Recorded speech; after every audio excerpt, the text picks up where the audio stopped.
Hello అండి. అందరికీ నమస్కారం. రాజేష్ గారు నమస్తే సార్. నమస్తే.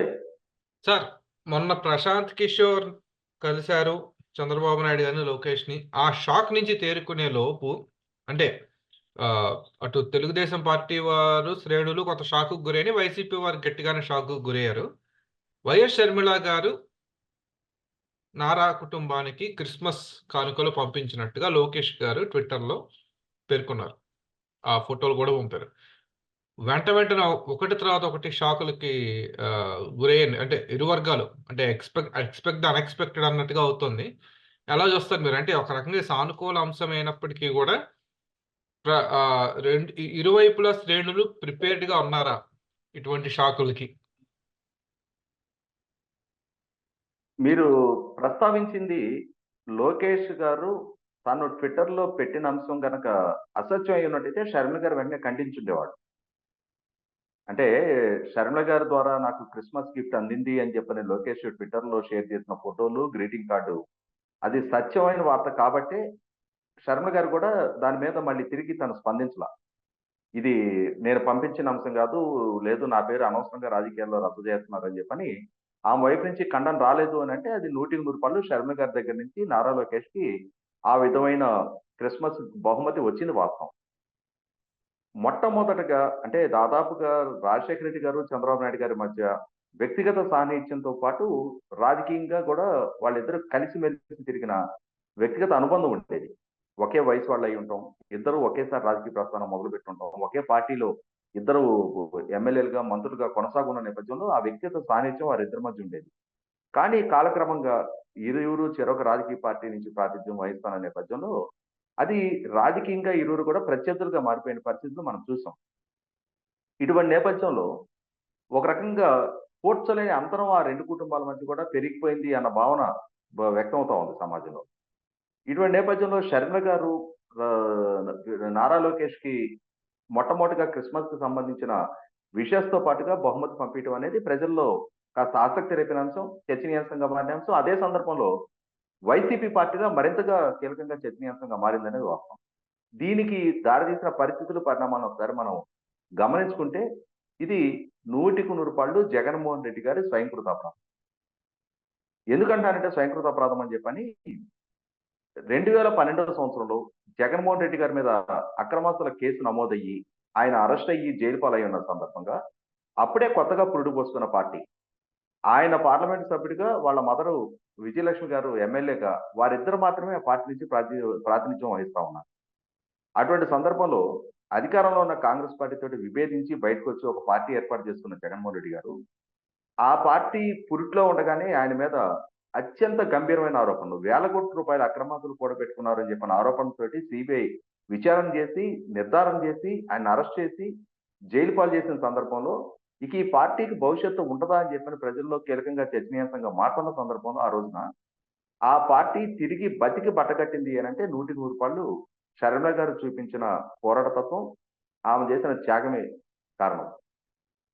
అన్న సంధించిన బాణాన్ని నేను అని చెప్పని జగన్మోహన్ రెడ్డి గారి ఆబ్సెన్స్‌లో డీమోరలైజ్ అయిపోయిన క్యాడర్‌ని, వాళ్ళల్లో తిరిగి ఆ పోరాట తత్వాన్ని నింపటానికి గాని, మీకు అండగా మేమున్నాము. మా అన్న జైలు పాలవటం అనేది తాత్కాలిక హర్డిల్ మాత్రమే ఇది. ఆయన మళ్ళీ తిరిగి బయటికి రాగలుగుతాడు. పార్టీ నాయకత్వ బాధ్యతలు చేపడతాడు. మీకు మనోధైర్యం కోల్పోవాల్సిన అవసరం లేదు. మీకు అండగా మేముంటాము అని చెప్పని ఒక ఆడపిల్ల వేల కిలోమీటర్ల పాదయాత్ర చేశారంట. మధ్యలో తనకి మోకాలు ఆపరేషన్ చేయాల్సిన పరిస్థితి ఉత్పన్నమైనా కూడా దాని నుంచి కోలుకొని కూడా మళ్ళా పాదయాత్రను కంటిన్యూ చేసి 3000 కిలోమీటర్ల పైగా పాదయాత్ర చేయడం ద్వారా వైసీపీ పార్టీని ప్రజల్లో సజీవంగా ఉంచగలిగారు. జగన్మోహన్ రెడ్డి గారికి 16 నెలల తర్వాత బెయిల్ దక్కి ఆయన బయటకొచ్చి మళ్ళీ తిరిగి పార్టీ బాధ్యతలు చేపట్టిన దాకా ఆ పార్టీకి అండాదండ అన్నీ ఆమె అయ్యారు. అటువంటి షర్మిల గారిని 2014లో ఆమె ఏదైనా పోటీ చేయడానికి ఆస్కారం కల్పిస్తారేమో అని చెప్పని ఎదురు చూసారు. కల్పియలేదు. తిరిగి 2019 నాటికి కూడా వైసీపీ పార్టీ నుంచి ఆ పార్టీలో తగిన గౌరవం, గుర్తింపు దక్కుతదని ఆమె ఆశించారు. ఆశించడం కూడా సహజం.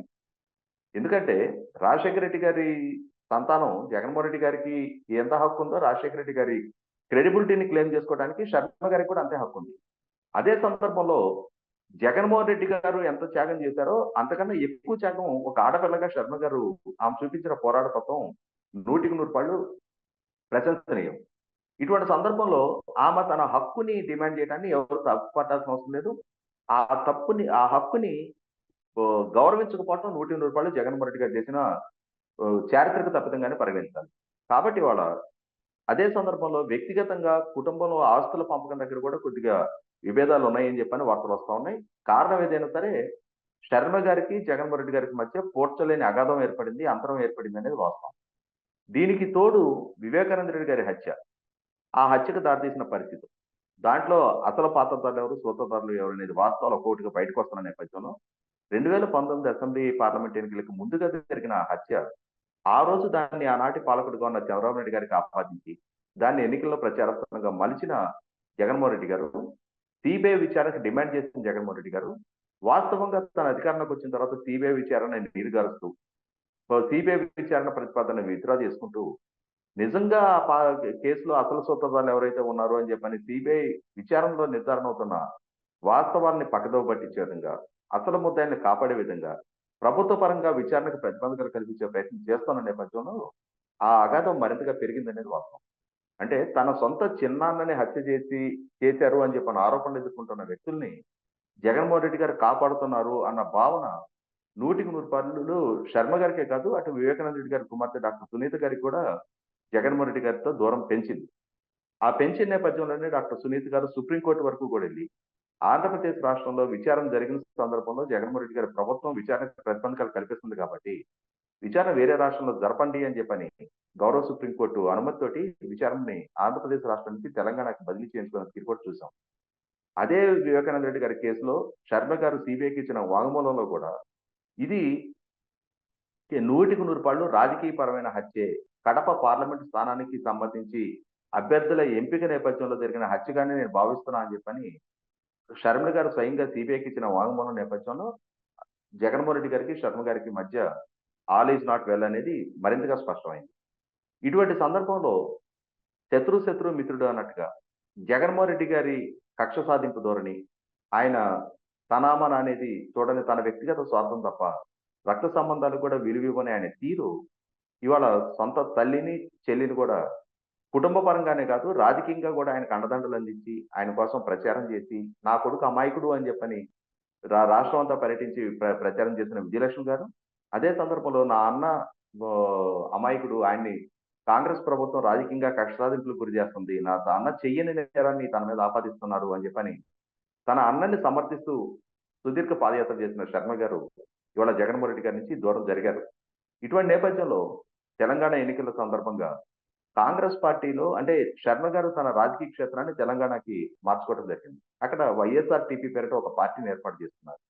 ఆ పార్టీని కాంగ్రెస్ పార్టీని విలీనం చేయాలనే ఉద్దేశంతోటి ఆమె కాంగ్రెస్ అధినాయకత్వంతోటి చర్చలు జరిపిన నేపథ్యం. ఆ చర్చలు జరిపిన పూర్వరంగంలో కాంగ్రెస్ అధినాయకత్వం కూడా శర్మ గారిని తెలంగాణ కన్నా కూడా ఆంధ్రప్రదేశ్ మీద ఫోకస్ చేయడానికి ప్రోత్సహిస్తున్నట్టుగా వార్తలు వస్తున్నాయి.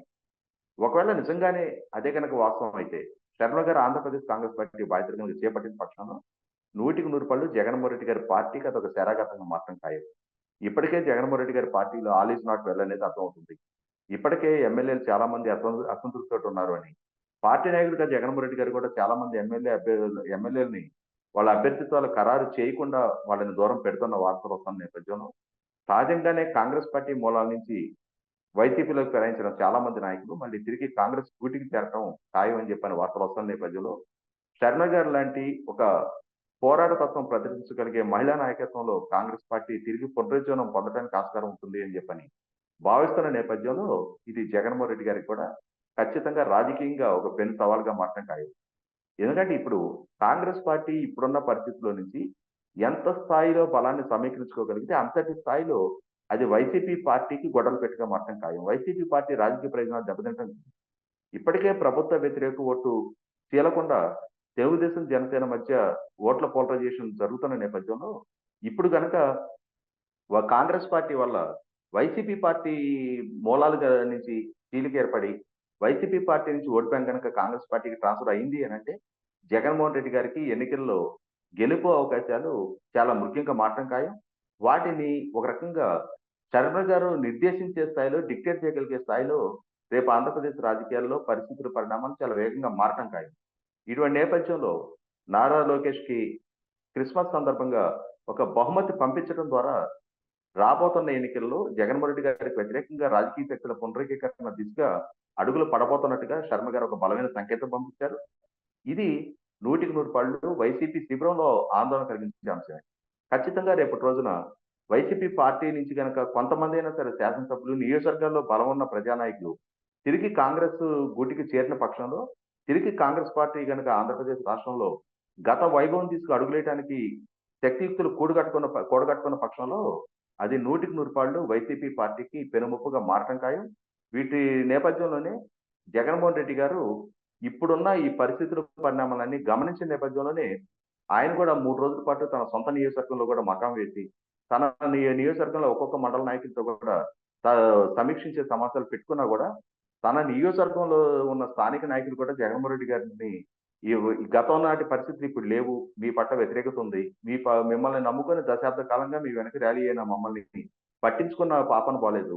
లక్షలు ఖర్చు పెట్టుకొని మీకోసం రాజకీయం చేస్తే, ఇవాళ మమ్మల్ని నిర్లక్ష్యం చేశారని చెప్పి నిలదీసిన తీరు చూస్తేనే జగన్మోహన్ రెడ్డి గారికి తన సొంత నియోజకవర్గంలో కూడా పరిస్థితులు అనుకూలంగా లేవనేది అర్థమవుతుంది.